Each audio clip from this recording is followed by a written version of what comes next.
Well, a very important conversation regarding India-UK trade talks. They've resumed after a year-long pause. And joining me to talk more about that is the India-UK Business Council head. To understand what it means, Mr. Richard Held joins me on India Global to first, of course, dissect what it means in terms of possible fresh momentum that these trade talks have got after a hiatus. What do you think, sir, is the reason for that? Well, I'm actually quite optimistic. I think that if you look at the build-up to the commencement of the trade talks yesterday, you'll see that there's actually been a momentum building. If you start at the technology security initiative that was announced last July, where there was agreement to work together on certain really quite important aspects of future-focused technologies. And then you look at also the meetings that took place at the G20 between our two prime ministers. Subsequent to that, there's been a number of meetings that have taken place both in India and in the UK between ministers.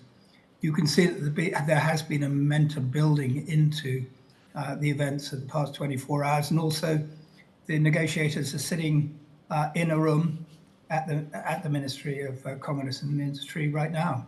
So yes, I'm optimistic. Okay, these trade talks have been going on. There are some sticking issues, but what, according to you, are the deal breakers from the English side? Well, I think the deal breakers, are there deal breakers? Well, that's a very good question. I'm not actually sitting at the table, thank goodness, but how I'm interpreting the situation is that we've got really as far as the negotiating teams can get. And now it's down to the politicians and principals to look at the areas that are still outstanding and have the difficult decisions as to where compromises have to be made and red lines have to be drawn. But I just get the impression that there aren't that many red lines. At least both sides are approaching the dialogue with the intention to try and find common ground and conclusions. So I'm not sure deal breakers is really the right word in where we are at the moment. Okay, it almost seems like the world is trying to now Trump-proof themselves by coming out with these trade negotiations. Is that how you read it? That's a very topical question. I'm trying to work out how I'm going to answer it. I think there's an element of that, but ultimately I think that this deal has been worked on for a number of iterations, a number of rounds have taken place. And I just think things are coming together in a way that makes sense. Yes, the background of President Trump being re-elected has had an impact basically on thinking around the world. Has that catalyzed or made people look at needing to do a free trade agreement? I think it's a factor, but I don't think it's actually the catalyst. I think the catalyst is down to the economic benefits that both India and the UK can obtain from having a successful and mutually satisfactory trade deal. Okay, these trade talks are happening at a time where there's also going to be EU-India trade talks. So much is happening in Europe. How do you see that impacting overall global trade negotiations?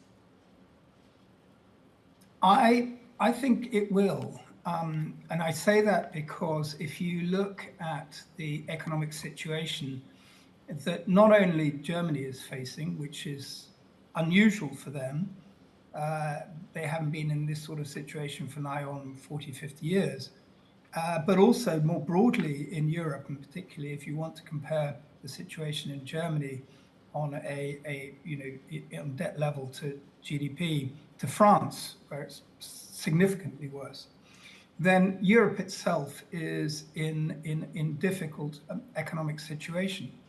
And the stimulus and the increase in trade that would be generated by a trade deal between India and the EU is certainly something that I'm sure that the EU would welcome.